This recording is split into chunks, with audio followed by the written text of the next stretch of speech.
Hello everyone, welcome back to Vinod's world.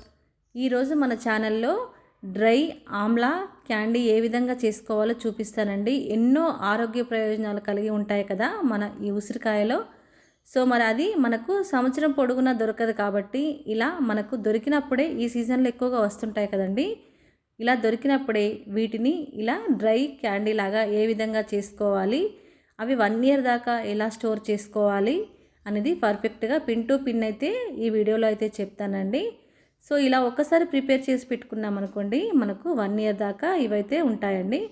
ఎవరికైనా నోటి దుర్వాసన వచ్చిందనుకోండి, ఇవి డైలీ 1-2 తిన్నామనుకోండి, నోటి దుర్వాసన కూడా పోతుంది. సో మరి ఇన్ని హెల్త్ బెనిఫిట్స్ ఉన్న ఈ ఆమ్లా డ్రై క్యాండీని మనం కూడా ప్రిపేర్ చేసేద్దామా? సో ఇక లేట్ చేయకుండా వీడియోలోకి అయితే వెళ్ళిపోదాము. మన ఛానల్ కనుక మీరు ఫస్ట్ టైం కనుక చూసినట్లయితే ప్లీజ్ సబ్స్క్రైబ్ చేసుకోండి. సో ఇక ప్రాసెస్లోకి అయితే వెళ్ళిపోదాము. ఈ ఆమ్లా క్యాండీ కోసం మనకు ముందుగా ఉసిరికాయలు అయితే కావాలి కదండి. సో నేను మార్కెట్ నుంచి అయితే కేజీ ఉసిరికాయలు అయితే తీసుకొచ్చుకున్నాను.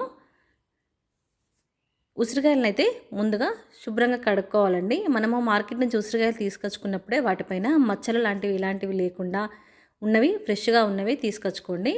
సో ఇలా కడిగిన వాటిని ఒక 24 అవర్స్ ముందైతే డీప్ ఫ్రిడ్జ్లో పెట్టుకోవాలండి. అంటే రేపు చేస్తాము ఈ ప్రాసెస్ అంతా అనుకుంటే ఈరోజు ముందుగానే డీప్ ఫ్రిడ్జ్లో పెట్టుకోవాలి. ఫైనల్గా తెల్లారైతే నేను డీప్ ఫ్రిడ్జ్లో నుంచి అయితే తీసేసానండి. ఇలా తీసిన తర్వాత మనకు ఉసిరికాయ అనేది గట్టిగా ఉంటుంది.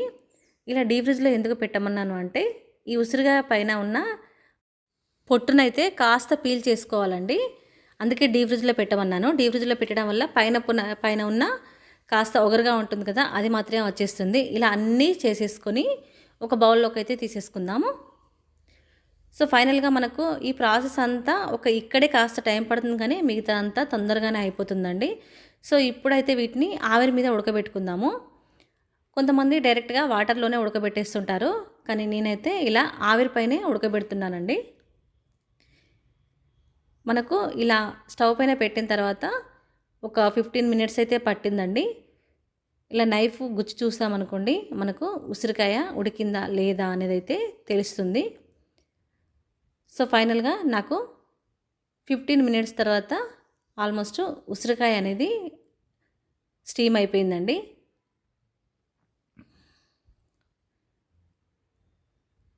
ఇలా చేతితో నొక్కినా కూడా మనకు తెలుస్తుందండి, నైఫ్ పెట్టకుండా కూడా.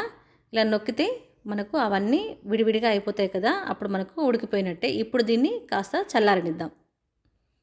ఇలా చల్లారిన తర్వాత ఈ ఉసిరికాయలన్నీ తీసేసుకొని ఇలా వాటిని పీల్ చేసుకోవాలి. అన్ని ఉసిరికాయలకు ఇలానే చేసేసుకోవాలండి. సో ఫైనల్గా మనకు ఇంత క్వాంటిటీ అయితే వచ్చింది కదా. సో ఇప్పుడు వీటన్నింటినీ ఒక బాక్స్లో తీసేసుకుంటున్నాను. ఇది వచ్చేసి రాక్ సాల్ట్ అండి.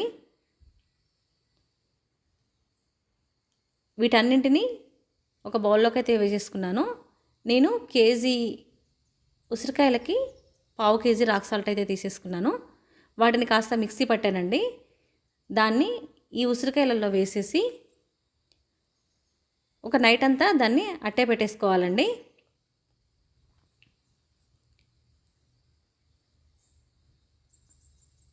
ఇప్పుడు తెల్లారేసరికి మనకు ఈ రాక్ సాల్ట్ అంతా కరిగిపోయింది కదా. ఇప్పుడు వీటన్నింటినీ ఉసిరికాయలు ఉన్నాయి కదండి, ఈ ముక్కలన్నీ తీసేసుకొని ఇప్పుడు డ్రై చేసుకోవాలి. ఇప్పుడు వీటన్నింటినీ స్పూన్తో ఒక ప్లేట్లోకి అయితే తీసేసుకుంటున్నాను.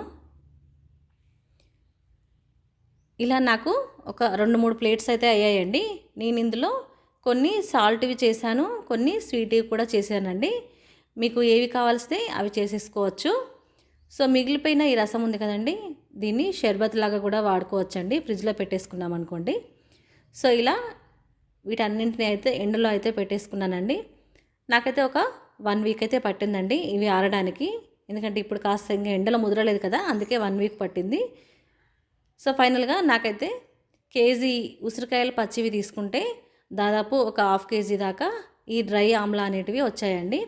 సో ఫైనల్గా మళ్ళీ కాస్త రాక్ సాల్ట్ కూడా పైనుంచి చల్లేసి ఇప్పుడు వీటిని అయితే ఒక 8 బాక్స్లో స్టోర్ చేసుకున్నాం అనుకోండి, 1 ఇయర్ దాకా మనము డైలీ తినచ్చు. పైగా వీటిలో ఎన్నో ఆరోగ్య ప్రయోజనాలు ఉన్నాయి కాబట్టి కంపల్సరిగా మీరైతే మిస్ చేసుకోకండి.